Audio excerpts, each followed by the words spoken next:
ধুনীয়াকৈ কাপোৰ কানি পিন্ধাই স্কুললৈ পঠিয়াওঁ আহি জুলি জুপুৰিকৈ পৰি ধৰি আকৌ ঘৰলৈ যায় আকৌ বেমাৰী আনে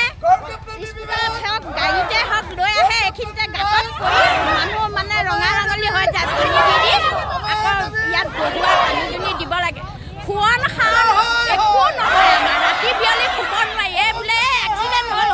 বহুত দুখনীয় কথা আমাৰ যে এই মেইন ৰোডটো এনেকুৱা অৱস্থাহীন হৈছে চৰকাৰে জানো দেখা নাই গোটেই হাই ৰোড স্কুলীয়া ল'ৰা ছোৱালী স্কুলৰ ল'ৰা ছোৱালী অহা যোৱা কৰি গোটেই টুকুৰবোৰ কত চাইকেল এক্সিডেণ্ট হৈ লুটি খাই পৰি ঠেং ভৰি তেজ চেজ ওলাই ঘৰ পাবগৈলগীয়া হয় আৰু আমি নামঘৰলৈ যাওঁতে যদি কাপোৰ কানি দাঙি পাৰি যদি যাবলগীয়া হয় তাতকৈও দুখনীয় কথা কি আছে ৰাস্তাইদি গাড়ী মটৰ আহিলে আমি ঘৰতে কাণ মানে থিয় কৰি থাকিব লাগে ঘেং কৰা মাত্ৰক চব পানী দুনি লৈ ৰাস্তাত আমি গৈ আহি কত মানুহ বচাবলগীয়া হৈছে গতিকে তাকে চাই আমাক কিবা এটা সুৰক্ষিত কৰি দিব বুলি